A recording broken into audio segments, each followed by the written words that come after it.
देखिए, जो हमारा टॉपिक चल रहा है मैं उसी की बात कर रहा हूँ हिंदी में। हिंदी वर्णमाला के हिंदी ध्वनि और हिंदी वर्णमाला और वर्णक्रम, ठीक है। तो ये आपका प्रीवियस ईयर के में जितने भी क्वेश्चन है वो सारे आपके लिए लेकर आ रहा हूँ, और उसमें रिलेटिव जितने भी क्वेश्चन बनेंगे उनको भी मैं आपके लिए करा रहा हूँ, ठीक है। तो इसमें जितने भी प्रीवियस ईयर के क्वेश्चन है वो जूनियर असिस्टेंट या स्टेनो का एग्जाम सो आपका दोनों के लिए महत्वपूर्ण है, और यही सिलेबस में आपके दिए हुए हैं, ठीक है। तो मैं ऑब्जेक्टिव टाइप आपको हिंदी में करा रहा हूँ। अगर आप चैनल पर नए हो तो चैनल को सब्सक्राइब कर लें और वीडियो को लाइक करें। देखिए, यहाँ पे जितने भी क्वेश्चन हैं आपके प्रीवियस ईयर में पूछे गए क्वेश्चन के टाइप पे ही मैं आपको क्वेश्चन करा रहा हूँ जो प्रीवियस ईयर में पूछे गए हैं, ठीक है। तो चलिए शुरुआत करते हैं अगले क्वेश्चन से। इससे पिछली क्लास में मैंने आपको 20 क्वेश्चन करा दिए हैं।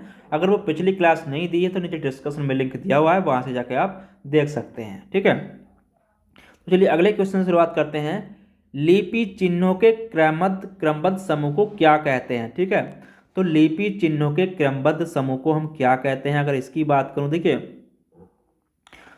जो हिंदी भाषा की सबसे छोटी इकाई क्या होती है, अगर यहाँ पे बात करूं, पहले एक क्वेश्चन बनता है, जो हिंदी भाषा की सबसे छोटी इकाई होती है, हिंदी भाषा की सबसे छोटी इकाई, तो यहाँ पे अगर बात करूं हिंदी भाषा की सबसे छोटी इकाई, सबसे छोटी इकाई क्या होती है आपकी, ध्वनि होती है, ठीक है। पता होगा आपको क्या होती है, ध्वनि होती है, ठीक है। इसी ध्वनि को क्या कहा जाता है, इसी ध्वनि को आगे हम क्या कहते हैं, वर्ण कहते हैं जब उसे हम लिखते हैं, ठीक है। अब वर्णों के क्रमबद्ध समूह को क्या कहते हैं, वर्णों के क्रमबद्ध समूह को। यहां पर देखिए कितने क्वेश्चन बन जाएंगे आपके, वर्णों के क्रमबद्ध समूह को, क्रमबद्ध समूह। तो यहाँ पे इस चीज़ को नोट करते चलना, ठीक है। क्रमबद्ध समूह, तो क्रमबद्ध समूह को हम क्या कहते हैं, वर्णमाला, ठीक है। क्रमबद्ध समूह को कहते हैं हम वर्णमाला। अब हिंदी में कितने वर्ण होते हैं उसकी बात करूं, तो हिंदी में कितने वर्ण होते हैं, हिंदी में आपके जो वर्ण होते हैं अगर उसकी बात करूं तो वो होते हैं आपके 52, ठीक है। तो आंसर क्या हो जाएगा, लिपि चिन्हों के क्रमबद्ध समूह को हम क्या कहते हैं, तो वो कहते हैं हम वर्णमाला। तो आंसर नंबर क्या हो जाएगा, ऑप्शन नंबर डी इसका आंसर हो जाएगा, ठीक है। तो ये चीज़ को नोट करते चलना, मैं आपको सारी हिंदी इसी तरीके से कराऊंगा, आपका कुछ नहीं छूटेगा इसमें, ठीक है। सारा इसमें आपको मैं लेके चलूंगा सब चीज़, ठीक है। तो इस चीज़ को आपको नोट करते चलना है और फिर नोट्स बना कर रखें, यही आपके एग्जाम्स में आगे काम आने वाले हैं। तो चैनल को सब्सक्राइब जरूर कर लें। चलिए अगला अगला आगे देखते हैं। अगला क्वेश्चन है, ये भी आपका देखिए जूनियर स्टूडेंट की पुनः परीक्षा में पूछा गया क्वेश्चन है, ठीक है। चलिए क्वेश्चन देख लेते हैं। ऐसी कौन सी दो मात्राएं हैं जिनका प्रयोग तो किया जाता है किंतु उनका समावेश स्वर में नहीं किया जाता। देखिए, ऐसी कौन सी दो मात्राएं हैं जिनका समावेश स्वर में नहीं किया जाता है, ठीक है। प्रयोग तो करते हैं लेकिन स्वर में उनका समावेश नहीं किया जाता है। देखिए यहाँ पे अगर बात करूं तो आपकी जो होती हैं ये, देखिए ऑप्शन नंबर अगर बी को यहाँ पर देखें, अंग और अह जिसे बोलते हैं हम, ये ऐसी दो मात्राएं हैं जिनका प्रयोग तो किया जाता है, ना ही इनका हम समावेश स्वर में किया जाता है और ना ही इनका व्यंजन में, ठीक है। इनका ना तो हम स्वर में करते हैं और ना ही व्यंजन में, व्यंजन में, ठीक है। तो ना इस अंग को अनुस्वर, जो सबसे पहले इसमें दिया है आपका, इसे क्या बोलते हैं हम, अनुस्वर, अनुस्वर, ठीक है। तो इसे अनुस्वर बोलते हैं। और दूसरा अंग अह जो होता है हमारा, जिसके पीछे दो बिंदी होती हैं, इसे बोलते हैं विसर्ग, ठीक है। तो ये भी पूछ लेता है, इसे क्या बोलते हैं हम, विसर्ग कहते हैं, ठीक है। अब इन दोनों के संयुक्त रूप को जो कहते हैं, यानी कि इन दोनों के संयुक्त रूप की अगर बात करूं, इन दोनों के संयुक्त रूप को हम अयोगवाह कहते हैं, ठीक है। दोनों के संयुक्त रूप को, दोनों के संयुक्त रूप को क्या कहते हैं हम, अयोगवाह, ठीक है। अयोगवाह हम कहते हैं, ठीक है। तो इस चीज़ को यहाँ पर नोट कर लेना। ये भी पूछ लेता है कि दोनों के संयुक्त रूप को क्या कहते हैं, तो उन्हें कहते हैं हम अयोगवाह, ठीक है। चलिए अगला क्वेश्चन देखते हैं। अगला क्वेश्चन क्या है आपका, क्या पूछा गया। देखिए ये भी आपका क्वेश्चन आया हुआ है, सभी क्वेश्चन जितने भी कराऊंगा उसी आधार पर कराऊंगा और इसमें बताता चलूंगा आपको क्या क्या क्वेश्चन बन सकते हैं। ठीक है, देखिए किस व्यंजन का उच्चारण स्थान तालव्य है। ठीक है, तो किस व्यंजन का उच्चारण स्थान तालव्य होता है, अगर इसकी बात करूं देखिए, तो यहाँ पे मैं सबसे पहले आपको बता दूं, मैं वर्ग लिखा देता हूँ व्यंजन का तालव्य या जौन सा भी होता है उसकी बात बाद में करेंगे। तो यहाँ पे आपको व्यंजन और उच्चारण स्थान उसका क्या होता है। ठीक है, उच्चारण स्थान यहाँ पे लिखवा देता हूं मैं आपको, आप आसानी से समझ जाएंगे। देखिए जो कै वर्ग होता है हमारा व्यंजन का, कै वर्ग, ठीक है, कै वर्ग हो आपका कै वर्ग, ठीक है, आपका ए या आ या आपका है या आपका विसर्ग, तो ये जो उच्चारण वर्ग होता है ये होता है आपका कंठीय। ठीक है, क्या होता है, कंठीय।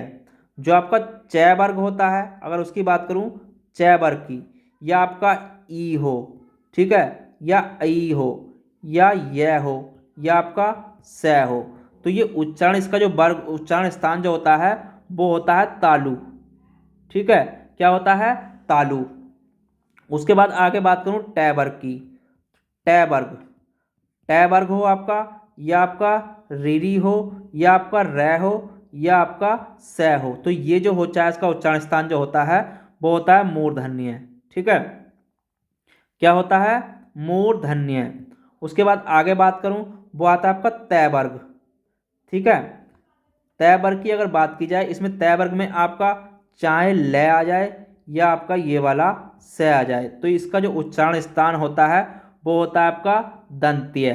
ठीक है, तो इन चीज को नोट करते चलना, क्या होता है, दंत्य। उसके बाद आगे अगर आपका पै वर्ग आता है, पै वर्ग, तो पै वर्ग में आपका चाहे ये वाला ऊ हो या आपका बड़ा ऊ हो, ठीक है, तो इसका जो स्थान होता है वो होता है ओष्ठ्य। ठीक है, क्या होता है, ओष्ठ्य, ये हो गया। उसके बाद आपका आय आय या आपका आय आय, ठीक है, तो इनका जो उच्चारण स्थान होता है, अगर इसकी बात करूं तो ये होता है आपका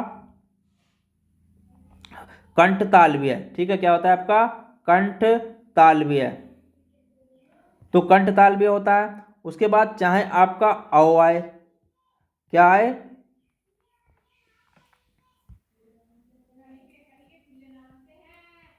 चलिए यहां पर लिख देता हूं औ आए या औ आए, औ या औ आए, तो इनका जो उच्चारण स्थान होता है वो होता है कंठोष्ठ्य।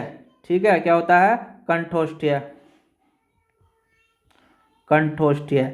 ठीक है, कंठोष्ठ्य। उसके बाद बै जो होता है, बै का उच्चारण स्थान की अगर बात करूं, जो बै का उच्चारण स्थान होता है वो होता है आपका दंतोष्ठ्य। ठीक है, क्या होता है, दंतोष्ठ्य, दंतोष्ठ्य। तो अब आप यहाँ पे देखेंगे किस व्यंजन का उच्चारण स्थान तालव्य है। ठीक है, अब तालव्य की अगर यहाँ पे हम बात करें तो तालव्य मैंने आपको कौन सा बताया था, देखिए तालु, जो तालु से बोले जाते हैं, तो कौन से वर्ग में आएगा आपका, वो चय वर्ग में आएगा। ठीक है, तो चय वर्ग के सभी व्यंजनों का उच्चारण स्थान तालव्य होता है, और झ काय में आता है आपका, चय वर्ग में ही आता है। ठीक है, झ काय में आता है आपका, चय वर्ग में आता है, तो आंसर क्या हो जाएगा आपका, चय हो, झ बी आंसर इसका हो जाएगा। ठीक है, तो तालव्य में कौन सा आता है आपका, चय वर्ग, तो कौन सा आंसर इसका हो जाएगा आपका, झ हो जाएगा। ठीक है, ग जो आता है आपका कंठीय में आता है। ठीक है, ये काय में आता है आपका, कंठीय में, तो इसलिए मैंने आपको लिखा था यहाँ पर, आपको आसानी हो आगे भी जितने भी क्वेश्चन करेंगे उसमें भी।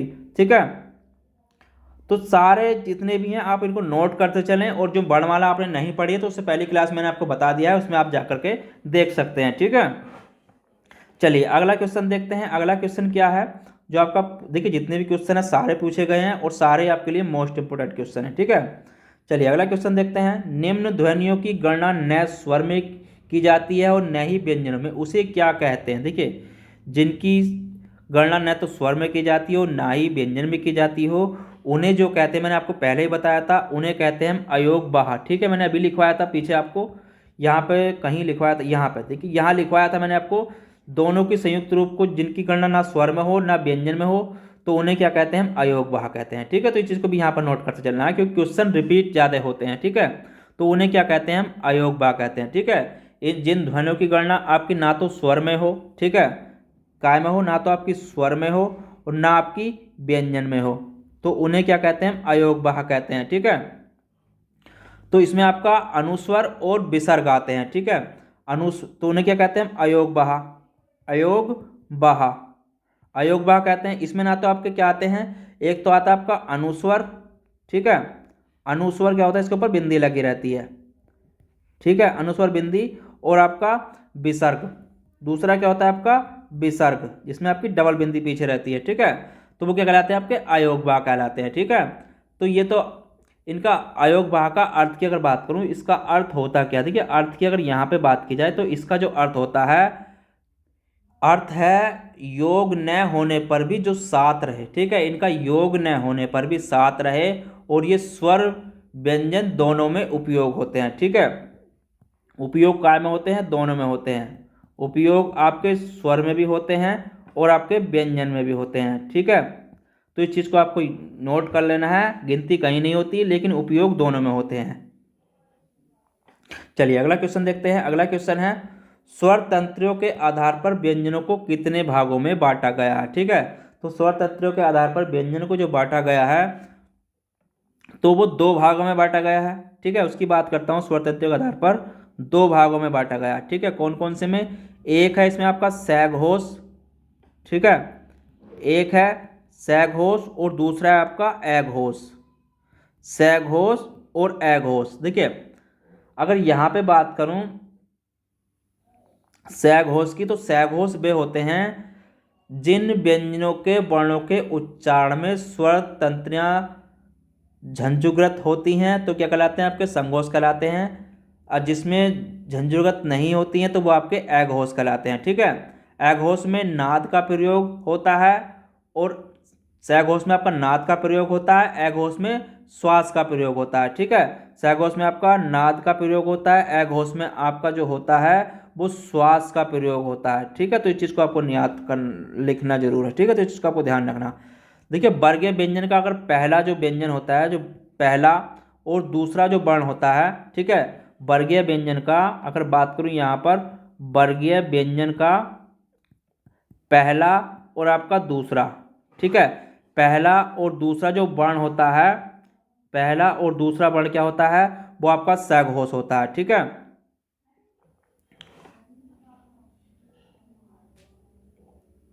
ठीक है, सैघोष होता है। उसके बाद जितने भी सभी स्वर इसमें आपके अघोष होते हैं। जबकि वर्गीय व्यंजन का तीसरा अगर देखिए यहाँ पर अगर इसकी बात करूं, आपका इसका तीसरा आपका चौथा और पांचवा जो होता है वो आपका सैघोष होता है। ठीक है,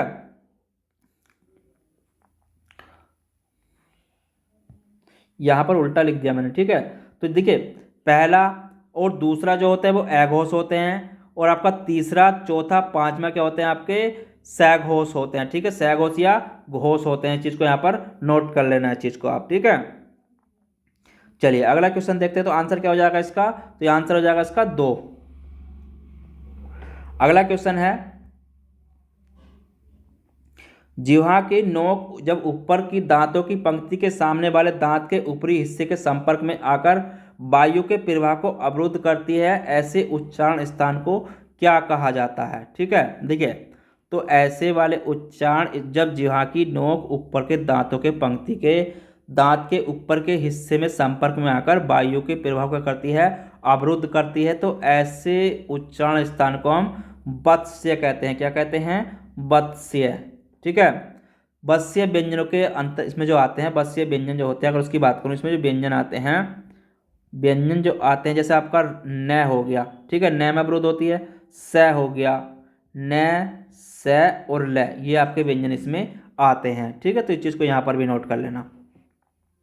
चलिए अगला क्वेश्चन है जो आपका, देखिए जितने भी क्वेश्चन है सारे मोस्ट हैं, पूछे गए हैं, इनमें से कौन सी देवनागरी लिपि की वर्ण ध्वनि नहीं है। ठीक है, तो इनमें से कौन सी देवनागरी लिपि की वर्ण ध्वनि नहीं है। देखिए जो गिरिवी यहाँ पे अगर बात करूँ, तो यहाँ पे देखिए हिंदी देवनागरी लिपि में आपके जो होते हैं मूर्धा ध्वनि भी होती है, ठीक है, कंठ्य और दंतोष्ठ्य ध्वनियाँ पाई जाती हैं जिनके वर्णों के उच्चारण में सहायता मिलती है, ठीक है। लेकिन आपकी जो होती है ग्रीवा ध्वनि नहीं होती है, ठीक है, तो ग्रीवा ध्वनि इसमें नहीं होती है, ठीक है, चीज़ को यहाँ पर नोट कर लेना।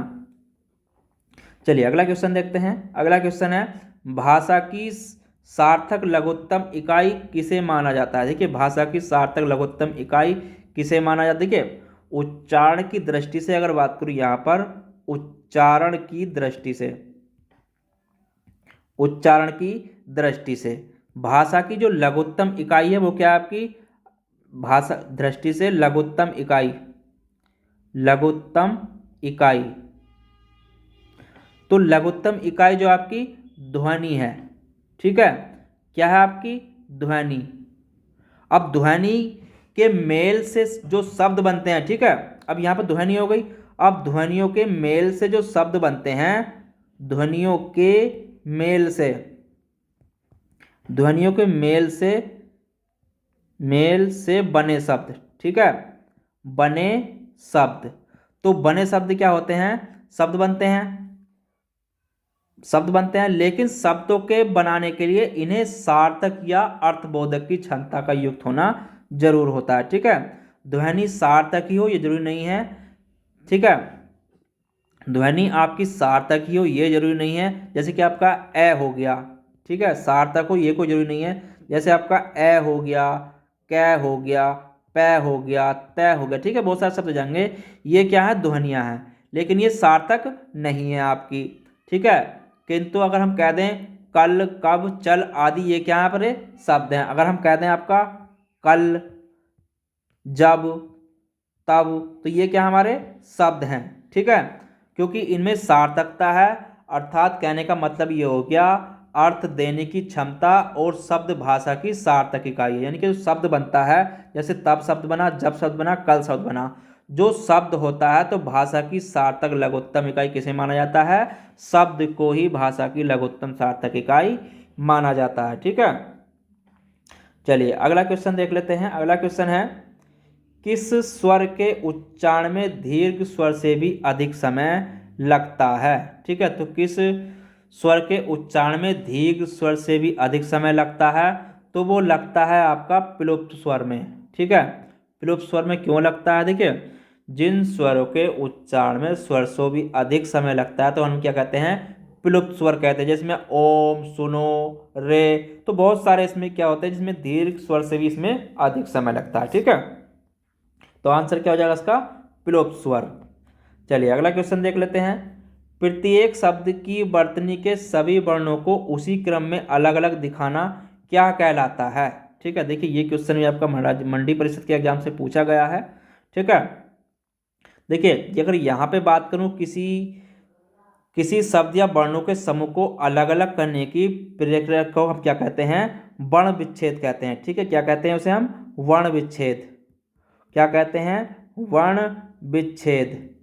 अब वर्ण विच्छेद जो कहते हैं, जब हम वर्ण विच्छेद करते हैं तो उस समूह के क्या होते हैं, स्वर और वर्णों को, व्यंजन वर्णों को अलग अलग किया जाता है, ठीक है। तो स्वर, एक तो आपका स्वर व्यंजनों को और आपका स्वरों को और आपका स्वर्ण वर्णों को और व्यंजन वर्णों को क्या करते हैं हम, अलग अलग करते हैं, ठीक है।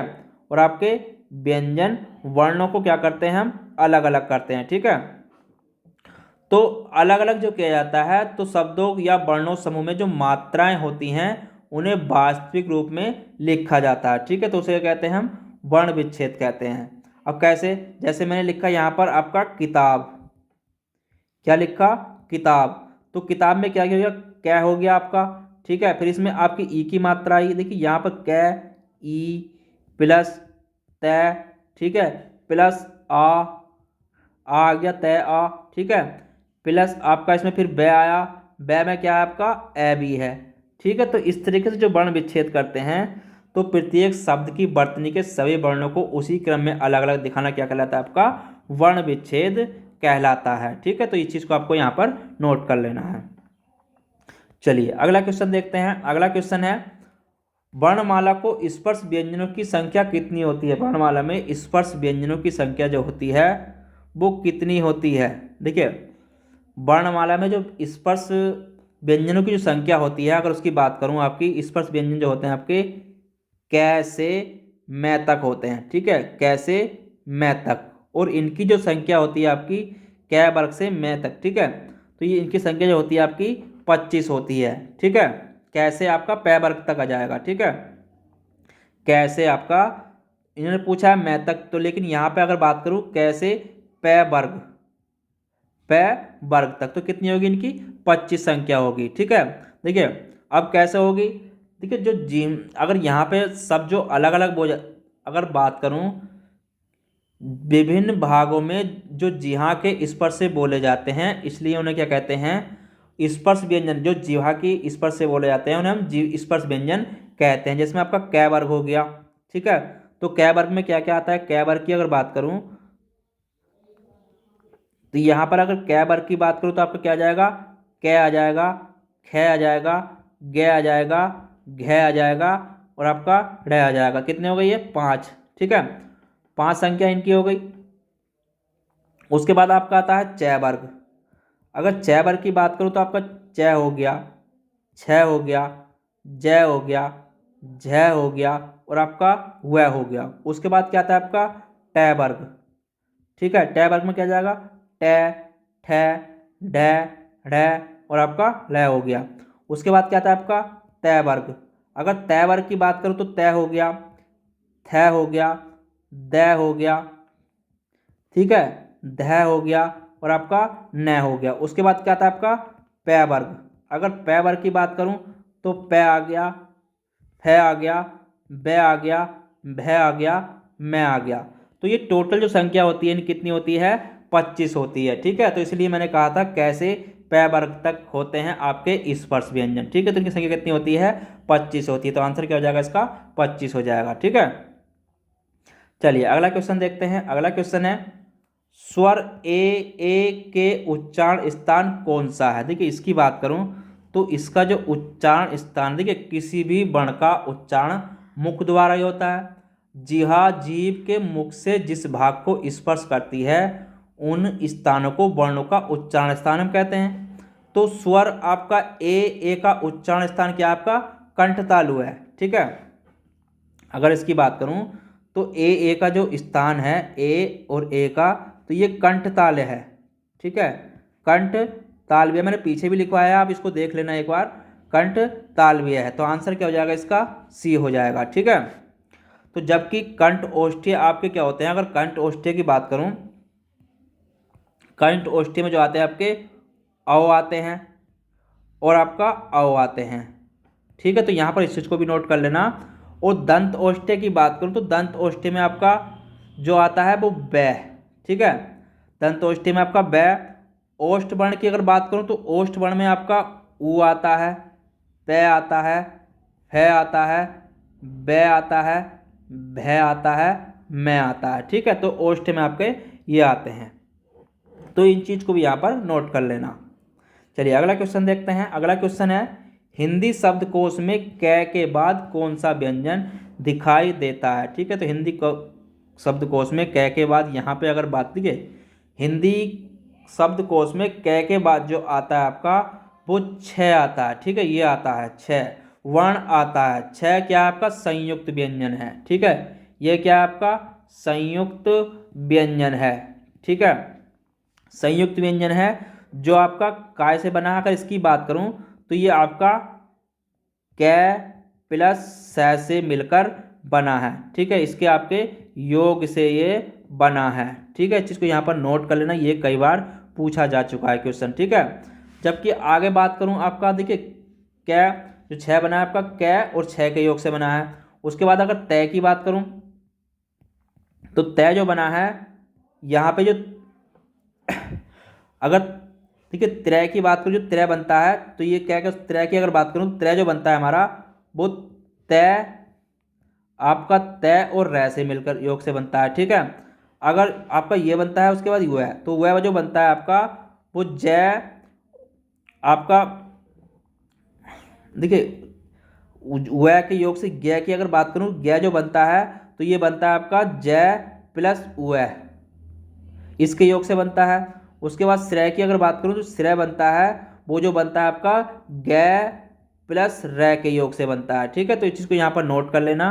तो ये पूछ लेता है कभी कभार, तो सबसे पहले कै के बाद कौन सा बनता है आपका, छत्रय बनता है। ठीक है, तो आंसर इसका क्या हो जाएगा, डी आंसर इसका हो जाएगा। तो इस चीज़ को नोट कर लेना, ये एग्जाम्स में पूछ लेता है। चलिए अगला क्वेश्चन है, निम्न में से दंत वर्ण कौन सा है। निम्न में दंत वर्ण की अगर बात करूं तो दंत वर्ण कौन, देखिए दंत वर्ण की अगर बात करूं तो यहाँ पर देखिए जो वस्य दंतमूल से उच्चारित किया जाता है तो उसे क्या कहते हैं, हम दंत वर्ण कहते हैं। ठीक है, दंत वर्ण यहाँ पर क्या आपका स है, मैंने आपको पीछे करा दिया है, वो सारणी आप देख लेना। ठीक है, तो दंत वर्ण क्या यहाँ पर आपका स है। अगर पै की बात करूँ तो ये क्या आपका ओष्ठ्य है। ठीक है, ये क्या आपका ओष्ठ्य है। टै की बात करूँ तो टै आपका मूर्धन्य है। ठीक है, टै आपका मूर्धन्य है। अगर है की बात करूँ, देखिए है आपका, है जो है आपका स्वर तंत्रीय या काकल्य है। ठीक है, ये क्या आपका स्वर तंत्रीय या काकल्य भी बोलते हैं इसे। ठीक है, स्वर तंत्रीय, स्वयंत्रीय या काकल्य भी इसे हम बोलते हैं। तो इस चीज़ को नोट कर लेना, ये एग्जाम्स में पूछ लेता है। ये आपका कंठ द्वारा उच्चारित किए जाते हैं। ठीक है, चलिए अगला क्वेश्चन देखते हैं। अगला क्वेश्चन है, निम्न में से अनुनासिक वर्ण कौन सा है। ठीक है, तो अनुनासिक वर्ण कौन सा है, अगर उसकी बात करूं, इनमें से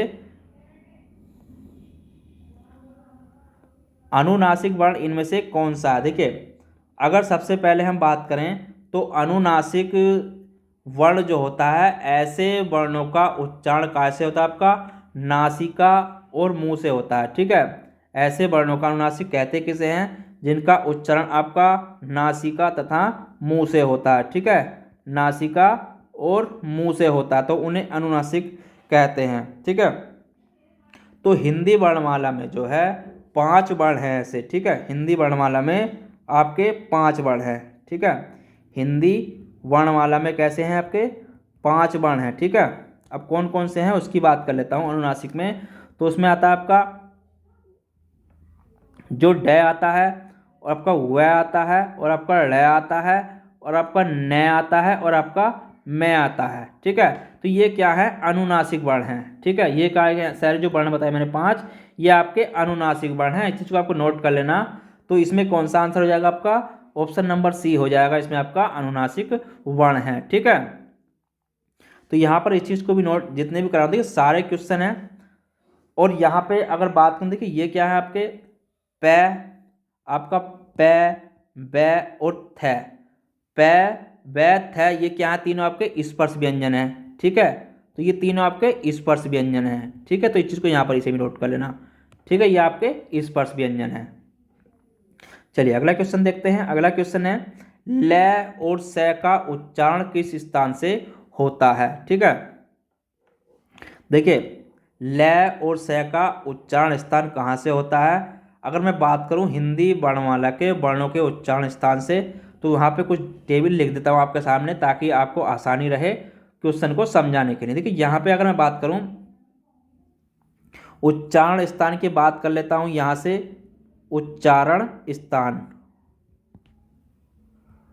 और आपका वर्ण कौन सा होता है उसकी बात करेंगे। ठीक है, अगर बात करूँ उच्चारण स्थान कंठ की, कंठ की, तो वर्ग कौन कौन से आ गए इसमें आपका, देख कंठ में क्या क्या आता है आपका, ए आता है। ठीक है, आ आता है, और इसमें आपका कै वर्ग के वर्ण आते हैं। ठीक है, मैंने पहले भी कराया था, कै वर्ग के वर्ण, कै वर्ग के वर्ण आएंगे। ठीक है, कै वर्ग के वर्ण हो गए, और है और विसर्ग इसमें आते आपके आते हैं। ठीक है और आपके विसर्ग, ये मैंने आपको पहले भी लिखवाया था, फिर आपको लिखवा देता हूँ एक बार ताकि आपको आसानी रहे। ठीक है, तो विसर्ग इसमें आते हैं कंठ्य में। उसके बाद तालु की अगर बात करूँ तो तालु में क्या क्या आते हैं, तालु में कौन कौन से वर्ग आते हैं, आपका ई आ गया। ठीक है, बड़ी ई आ गया, और आपका इसमें च वर्ग। ठीक है, च वर्ग आता है, और आपका जो इसमें आते हैं रै और आपके स, रै और आपके स आते हैं। ठीक है, काय में, तालु में। ठीक है, उसके बाद मूर्धा की अगर बात करूं, मूर्धा, तो मूर्धा में क्या क्या आते हैं आपके, रीरी आते हैं, और आपका टै वर्ग आता है, ठीक है, री आता है और आपका टै वर्ग आता है, ठीक है, और आपका से आता है इसमें, ठीक है, इस चीज़ को आपको ध्यान रखना। उसके बाद आगे बात करूँ दंत्य की। अगर दंत्य में जो आता है वो आता है आपका तय वर्ग, ठीक है, तय वर्ग आता है, और आपका जो इसमें आता है लय और आपका स इसमें आता है, ठीक है, तय वर्ग लय और स आते हैं दंत्य में, ठीक है। उसके बाद आगे बात करूं ओष्ठ्य की। ओष्ठ्य में क्या क्या आते हैं, देखिए ओष्ठ्य में जो आते हैं आपके ओष्ठ में आते हैं आपका ऊ आता है बड़ा, ठीक है, छोटा ऊ और बड़ा ऊ दोनों आते हैं, ठीक है, छोटा ऊ और आपका बड़ा ऊ, और आपका पै वर्ग इसमें आता है, ठीक है, और आपका पै वर्ग हो गया। कंठ तालु की अगर बात करूं, कंठ तालु, कंठ तालु, तो कंठ तालु में जो आते हैं आपके वो आपका अय और अय आते हैं, ठीक है, कंठ ओष्ठ्य, कंठ ओष्ठ्य, कंठ ओष्ठ्य, तो कंठ ओष्ठ्य में जो आते हैं आपके औ और औ आते हैं, ठीक है, औ और औ। और दंत ओष्ठ्य की अगर बात करूं, दंत ओष्ठ्य, तो इसमें आपका ब आता है। अब यहाँ पे अगर आप आंसर देखेंगे तो बताइए ल और स का उच्चारण स्थान कौन सा है, तो ल और स काय में आते हैं, हमारे दंत ओष्ठ्य में आते हैं, ठीक है। तो इस चीज़ को आपको ध्यान रखना है। मैं सारे आपको इसलिए करा के चल रहा हूँ बार बार रिवीजन, कि आपको अगर कोई भी क्वेश्चन किसी तरीके से दे आप उसको आसानी से कर सकें, ठीक है। तो क्या हो गया आपका दंतोष्ठ्य, इसका आंसर नंबर आपका 20 का आंसर हो जाएगा, ठीक है। चलिए अगला क्वेश्चन देखते हैं। अगला क्वेश्चन है स्वरों का उच्चारण है, ठीक है, तो स्वरों का जो उच्चारण होता है वो किसकी सहायता से, मतलब किससे होता है, कहने का मतलब इनका ये है, ठीक है, स्वरों का जो उच्चारण बिना किसी की सहायता से होता है, ठीक है, तो बिना किसी की सहायता से होता है। ये सभी मतलब होता है, सभी स्वतंत्र होते हैं, ठीक है। व्यंजन वर्णों का उच्चारण स्वरों की सहायता से होता है, ठीक है, तो व्यंजनों का उच्चारण स्वर जो होते हैं स्वरों का उच्चारण बिना किसी की सहायता से होता है, ठीक है, स्वरों का उच्चारण बिना किसी की सहायता से होता है, ठीक है, ये हो गया। लेकिन व्यंजनों का उच्चारण स्वरों की सहायता से होता है, ठीक है। व्यंजनों का उच्चारण की बात करूं तो ये जो होता है आपका स्वर की सहायता से होता है, ठीक है, स्वर की सहायता से होता है। तो यहाँ पर इस चीज़ को भी नोट कर लेना, ये भी क्वेश्चन में पूछ लेता है, ठीक है। और प्रत्येक व्यंजन, देखिए प्रत्येक जो व्यंजन होता है, प्रत्येक व्यंजन में आपका ए की ध्वनि छिपी रहती है, ठीक है, काय की ध्वनि छिपी रहती है, ए की ध्वनि जो है प्रत्येक व्यंजन में छिपी रहती है, ठीक है, तो इस चीज़ को भी नोट कर लेना। चलिए अगला क्वेश्चन देखते हैं। अगला क्वेश्चन है निम्न में से कौन सा शब्द प्रयत्न और उच्चारण के आधार पर व्यंजन का वर्गीकरण नहीं है। देखिए इसकी अगर बात करूं तो उच्चारण के आधार पर,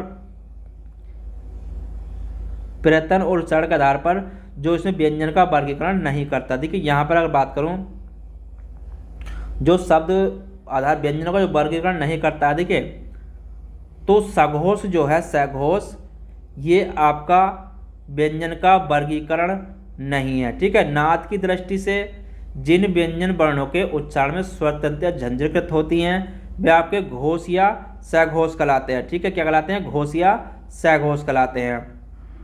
जिनमें ऐसी झंझकृत नहीं होती हैं वे आपके अघोष कहलाते हैं। तो प्रत्येक वर्ग का चौथा पांचवा वर्ण सारे स्वर वर्ण या लय और आपके क्या कहलाते हैं, होश वर्ण कहलाते हैं, ठीक है, तो आपका ये नहीं है, ठीक है, तो आधार व्यंजनों का वर्गीकरण ये नहीं है, उच्छित पार्श्विक ऊष्म होता है, ठीक है। चलिए अगला क्वेश्चन देखते हैं। अगला क्वेश्चन है जिन स्वरों के उच्चारण में 2 मात्रा का समय लगता है या ह्रस्व से दोगुना समय लगता है तो उन्हें क्या कहते हैं। देखिए अगर उनकी बात करूं तो उन्हें कहते हैं हम गुरु स्वर, ठीक है, जिनमें दोगुना समय लगता है तो उन्हें क्या कहते हैं, हम गुरु स्वर कहते हैं। देखिए ह्रस्व स्वर से अधिक समय जिनमें लगता है दीर्घ या उन्हें हम गुरु स्वर भी कहते हैं, ठीक है, दीर्घ स्वर या उन्हें हम गुरु स्वर भी कहते हैं। ठीक है, तो मात्रा की दृष्टि से दीर्घ स्वर या द्वैमात्रिक स्वर कहलाते हैं। दो मात्रा वाले स्वर दो मात्रा होने के कारण इनके उच्चारण में क्या होता है, ह्रस्व स्वर से अधिक समय लगता है, तो इसलिए इन्हें हम दीर्घ स्वर या गुरु स्वर कहते हैं। जैसे आपका देखिए ए हो गया, ए प्लस ए बराबर क्या हो गया आपका आ हो गया।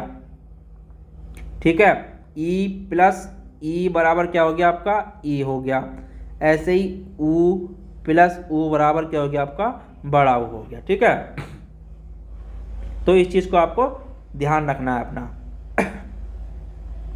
अगला क्वेश्चन है, जिस व्यंजन ध्वनि के उच्चारण के समय स्वर तंत्रियों में कंपन होता है, उच्चारण स्थान के आधार पर ध्वनिया के वर्गीकरण में उसका क्या स्थान है। ठीक है, देखिए जिन ध्वनियों के उच्चारण में स्वर तंत्री में कंपन होता है, उच्चारण के स्थान पर ध्वनियों के वर्गीकरण में उसका क्या स्थान है। अगर इसकी बात की जाए देखिए, तो जिनमें कंपन होता है उनका उच्चारण स्वतंत्रीय काय से होता है, आपका मुख से होता है। ठीक है, काय से होता है, मुख से होता है।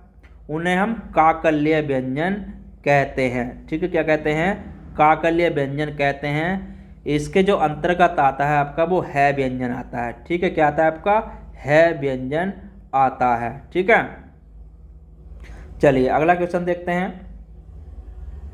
निम्नलिखित में से कौन सा शब्द स्वर का वर्गीकरण नहीं है। ठीक है, तो स्वर का जो वर्गीकरण है इनमें से कौन सा नहीं है। देखिए अगर इसकी बात करूं तो द्वैत स्वर, जो द्वैत अगर प्लुप्त भी होता है आपका, संयुक्त भी होता है, ह्रस्व भी होता है, लेकिन द्वैत आपका स्वर्ग का वर्गीकरण नहीं होता है। ठीक है, तो स्वर कितने होते हैं आपके, स्वर की अगर बात की जाए तो स्वर आपके तीन प्रकार के होते हैं।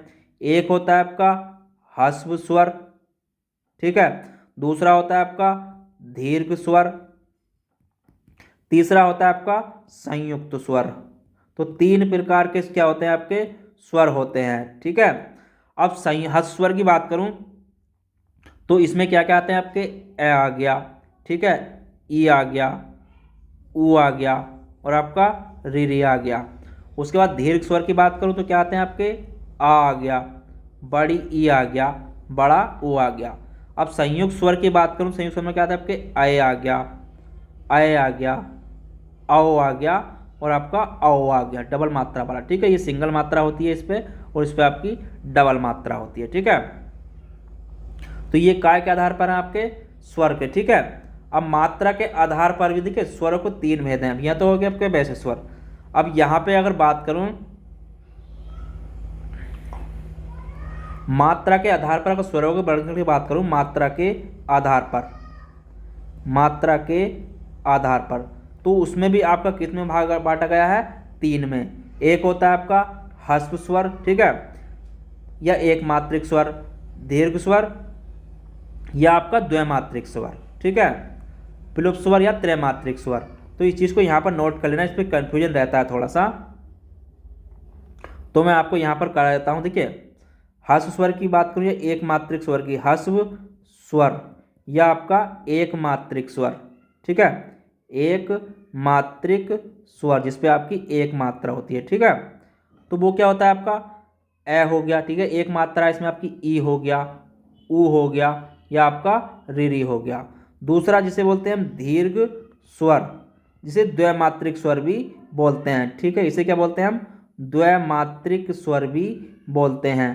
ठीक है, इसमें क्या क्या जाएगा आपका, जैसे आपका आ गया, ठीक है, आपका ई आ गया, आपका बड़ा ऊ आ गया, आपका ए आ गया, आपका ए आ गया, ओ या औ। तो ये क्या होते हैं, द्वैमात्रिक स्वर होते हैं। ठीक है, तो इस चीज़ को आपको ध्यान रखना है। तीसरा होता है आपका प्लुप्त स्वर, प्लुप्त स्वर या इसे बोलते हैं त्रैमात्रिक स्वर, त्रिमात्रिक स्वर। तो इसमें क्या आते हैं, जैसे इसके लिए 3 अंक का लगाया था, ठीक है, इसके लिए 3 का अंक लगाया जाता है। ठीक है, इसके लिए क्या लगाते हैं, 3 का अंक लगाते हैं। ठीक है, तो 3 का अंक इसमें हम लगाते हैं, जैसे किसी को पुकारने में। ठीक है, तो इस तरीके से यहाँ पर क्या लगाते हैं, इसमें हम एक चिन्ह सा लगा देते हैं इस तरीके से, जैसे ओम हो गया। ठीक है, जैसे आपका ओम हो गया। तो ये क्या था आपका प्लुप्त स्वर कहलाता है, त्रिमात्रिक स्वर कहलाता है। ठीक है, चलिए अगला क्वेश्चन देख लेते हैं। अगला क्वेश्चन है निम्नलिखित में से कौन सा मूल दीर्घ स्वर नहीं है। ठीक है, तो निम्नलिखित में से कौन सा मूल दीर्घ स्वर नहीं है। देखिए इसकी अगर बात करूं तो इसका जो आंसर हो जाएगा मूल दीर्घ स्वर नहीं है। ठीक है, देखिए ओ जो है इसमें, अगर ओ की बात करूं, मैंने आपको अभी पीछे कराया, ओ जो है आपका संयुक्त स्वर है। ठीक है, ये क्या आपका संयुक्त स्वर है। ठीक है, अब संयुक्त स्वर होते क्या है, मैंने आपको बताया था, जिन वर्णों पर अधिक जोर दिया जाता है वो दीर्घ स्वर कहलाते हैं। ठीक है, क्या कहलाते हैं आपके, दीर्घ स्वर कहलाते हैं। ओ मूल दीर्घ स्वर न होकर क्या है आपका संयुक्त स्वर है। ठीक है, तो इसमें आपका संयुक्त स्वर हो जाएगा ये। चलिए अगला क्वेश्चन देख लेते हैं। अगला क्वेश्चन क्या है, हिंदी में ध्वनियां कितने प्रकार की होती हैं। ठीक है, तो हिंदी में जो ध्वनियां होती हैं वो दो प्रकार की होती हैं। कौन कौन सी होती हैं, अगर उसकी बात करूं तो एक होती है आपकी स्वर, दूसरी होती है आपकी व्यंजन। ठीक है, तो कितने प्रकार की होती हैं, दो प्रकार की होती हैं। ठीक है, तो इस चीज को आपको नोट कर लेना। अगला क्वेश्चन देखते हैं, मात्रा के आधार पर स्वर कितने प्रकार के होते हैं। देखिए मैंने अभी कराया था, मात्रा के आधार पर स्वर जो होते हैं आपके दो प्रकार के होते हैं। ठीक है, कितने प्रकार के होते हैं आपके, दो प्रकार के होते हैं। एक इसमें हो गया आपका ह्रस्व स्वर, ठीक है, दूसरा हो गया आपका दीर्घ स्वर। तो दो प्रकार के होते हैं, इस चीज को आपको ध्यान रखना है मात्रा के आधार पर। तो ह्रस्व स्वर में आपका क्या क्या आ जाएगा, ए आ गया, ई आ गया, ऊ और आपका री। अगर बात करूं दीर्घ स्वर की तो आपका आ जाएगा, बड़ी ई आ जाएगा, बड़ा ऊ, ए, औ और औ, ये आपके क्या जाएंगे, ये आपका जाएंगे दीर्घ स्वर मात्रा के आधार पर। ठीक है, चलिए अगला क्वेश्चन देखते हैं, जिह्वा के आधार पर स्वर कितने प्रकार के होते हैं। देखिए जिह्वा के आधार पर स्वर कितने प्रकार के होते हैं, तो ये आपके तीन प्रकार के होते हैं। ठीक है, कितने होते हैं, तीन प्रकार के होते हैं। ठीक है, अब तीन प्रकार के कौन कौन से होते हैं उसकी बात कर लेते हैं।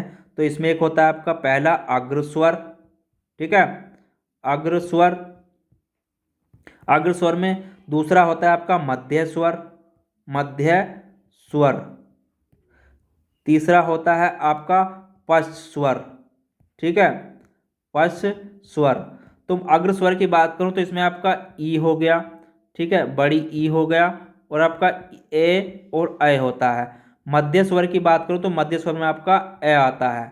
ठीक है, और पश्च स्वर की बात करूं तो इसमें आपका आ आता है, ऊ आता है, बड़ा ऊ आता है, औ और औ आते हैं। ठीक है, ये काय में आते हैं आपके पश्च स्वर में। ठीक है, तो इस चीज को आपको नोट कर लेना है इसे भी आगे। ठीक है, चलिए अगला क्वेश्चन देखते हैं। अगला क्वेश्चन है, जिनका उच्चारण स्वतंत्रता से होता है और जो व्यंजन के उच्चारण में सहायक होते हैं उसे हम क्या कहते हैं। देखिए तो उसे अगर बात करूं तो उसे हम क्या कहते हैं, स्वर कहते हैं। देखिए स्वर उन वर्णों को कहते हैं जिनका उच्चारण बिना अवरोध, बिना विघ्न बाधा के होता है, उनके उच्चारण में किसी दूसरे वर्ण की आवश्यकता नहीं होती है। ये क्या होते हैं, स्वतंत्र होते हैं। ठीक है, ये क्या होते हैं आपके, स्वतंत्र होते हैं।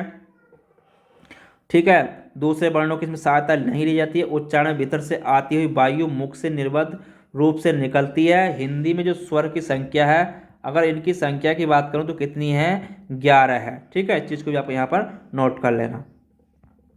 चलिए अगला क्वेश्चन देखते हैं। अगला क्वेश्चन है, ई, च, छ, झ, झ आदि का उच्चारण किससे होता है। ठीक है, देखिए मैंने पहले भी कराया था, पीछे कई बार करा चुका हूं, फिर आपको बता रहा हूं। वे वर्ण जो तालु के स्पर्श से बोले जाते हैं उन्हें हम तालव्य का वर्ण कहते हैं। ठीक है, तो ये तालव्य वर्ण ई, च, छ, झ हुआ, तो ये क्या आपके तालव्य है। ठीक है, तो इनका उच्चारण कैसे होता है आपका, तालव्य से। ठीक है, चलिए अगला क्वेश्चन देखते हैं। अगला क्वेश्चन क्या है,